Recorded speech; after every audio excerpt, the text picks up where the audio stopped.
आपले स्वागत आहे। आपण आज बीड येथील राष्ट्रवादी काँग्रेस पार्टीचे रोजगार स्वयंरोजगार विभागाचे सरचिटणीस व जिल्हाध्यक्ष विजयदादा पोकळे आहेत। आपण त्यांच्याशी संवाद साधणार आहोत।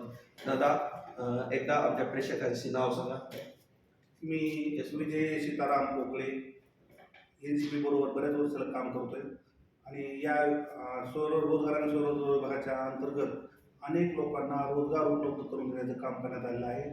त्याचबरोबर आता शिक्षण आणि बाकीचे आणखी उपक्रम यामध्ये चालू आहेत। त्यामुळं सर्वांना सहभागी करून घेऊन सर्वांच्या उत्कर्षासाठी काम चालू आहे, अविरत चालू आहे। खरोखर विजयदादा पोकळे यांचं नेटवर्क आणि संपर्क खूप मोठ्या प्रमाणामध्ये आहे। अनेक महिला बचत गट असतील, अनेक सर्व जनतेशी त्यांची एक नाळ जुळलेली आहे। हे कशा पद्धतीने दादा आपलं कार्य चालू आहे? आम्ही बऱ्याच वर्षापासून म्हणजे माझा पिंडच जवळजवळ सामाजिक काम करण्याचा पहिल्यापासून जवळ 100% सामाजिक कामच करण्यात आलेलं आहे। तर यामध्ये मी सगळं काम करत असताना महिला विकास संघाच्या माध्यमातून बरेच वर्ष काम केले। महिला विकास संघाच्या मार्फत महाराष्ट्रातून कमीत कमी 15,000 महिलांचं नेटवर्क आम्ही उभा केलं। त्याच पद्धतीने बीड जिल्ह्यामध्ये 2004 पासून म्हणजे जलस्वराज्य कामासहित जे काही महिला विकासासाठी महिला बचत गट असतील त्यामधून महिलांना रोजगार उपलब्ध करून देणे, ट्रेनिंग देणे हे सतत प्रोग्राम आम्ही आतापर्यंत राबवत आलेलो आहोत। त्यामुळं अनेक महिला स्वतःच्या पायावर उभा राहून स्वतःचे उद्योग या ठिकाणी करत आहेत। त्यामुळं साहजिकच आमच्याकडे त्यांचा बघण्याचा दृष्टिकोन चांगला आहे। त्यामुळं महिलांचा महिलांचा जे काही जुळण्याचं प्रमाण आहे सगळ्यात जास्त आपल्याकडे आहे।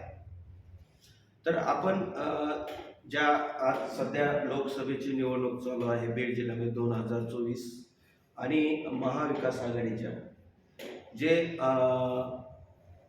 लोकसभेच्या बीड जिल्ह्याच्या उमेदवार महायुतीच्या जी उमेदवार आहेत पंकजाताई गोपीनाथ मुंडे आणि हा महायुती जी आहे तुम्ही राष्ट्रवादी अजितदादा पवार गटाचे हे कशा पद्धतीने आपण म्हणजे पुढं कार्य चालू आहे?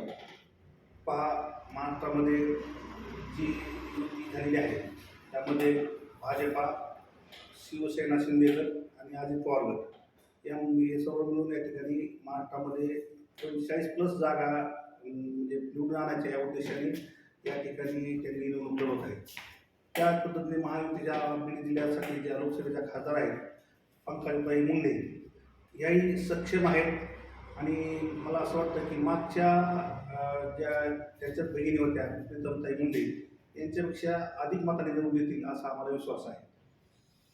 खरोखर या ठिकाणी आपल्या बीड जिल्ह्यामध्ये माननीय आमदार धनंजय मुंडे साहेब असतील, तुमचे राष्ट्रवादी काँग्रेस पार्टीचे जिल्हाध्यक्ष राजेश्वर चव्हाण असतील आणि सर्व एकत्र मिळून आपलं काम प्रत्येकापर्यंत पोहोचण्यासाठी हे कसा आपलं पुढील कार्य आहे? राष्ट्रवादी काँग्रेसचे जे काही आमचे जे काही जिल्ह्याचे पालकमंत्री तथा राज्याचे कृषी मंत्री माननीय धनंजय मुंडे साहेब यांच्या नेतृत्वानुसार ठेवून आम्ही सगळेजण या ठिकाणी आलेलो आहोत। त्यानंतर जे काही बीड जिल्ह्याचे अध्यक्ष आहेत राजेश्वर चव्हाण यांचं नेतृत्व म्हणजे जबरदस्त नेतृत्व आहे।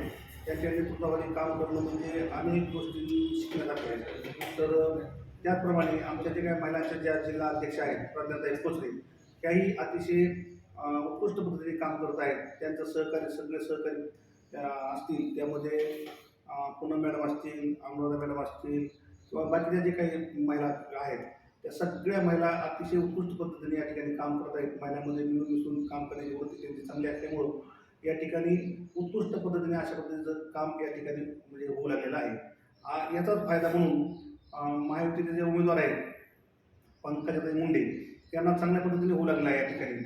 आता त्यांनी या ठिकाणचं जे काही आतापर्यंत जी काही यंत्रणा आहे आतापर्यंत यंत्रणा कुठलीही कामाला लावलेली नाही।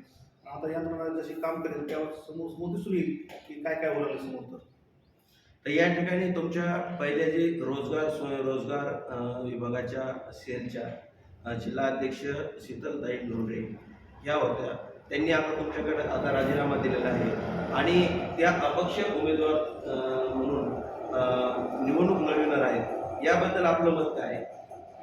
फार सर्वप्रथम मी शीतलताईंना शीतलताईंचे अभिनंदन करेन की त्यांनी खरोखर काही का असं त्यांनी एक समजा एक चांगलं पाऊल टाकलं. आणि जर उद्याच्या त्या जर खासदार म्हणून निवडून आल्या तर आम्हाला त्यांचा अभिमानच असेल. आणि यावेळेस अशा आम्ही त्यांना शुभेच्छा देतो.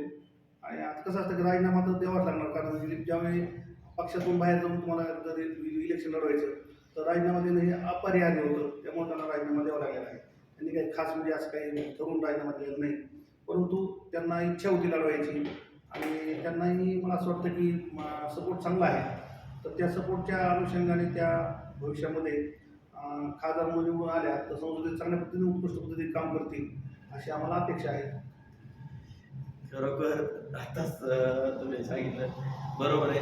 तर विशेष म्हणजे आता ही जी पुढील तुमचं लोकसभा झाल्याच्या नंतर एक तुमचं राष्ट्रवादी काँग्रेस पार्टी रोजगार स्वयंरोजगार जिल्हाध्यक्ष म्हणून, आणि हे पुढलं विजन कशा पद्धतीने राहणार आहे? याच्यानंतर आता हे वर्ष पुढील वर्ष जे आहे 2024-25 हे संपूर्ण इलेक्शन वर्ष म्हणून जाहीर होणार आहे.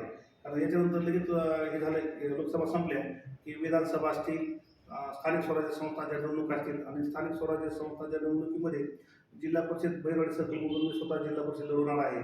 त्यामुळं या या या ठिकाणावरून आजपासून म्हणजे आम्ही बऱ्याच वर्षापासून जे काम करत आलो लोकांच्या विकासाचं, ते विकासाचं ध्येय समोर ठेवूनच आम्ही कामं करणार आहोत.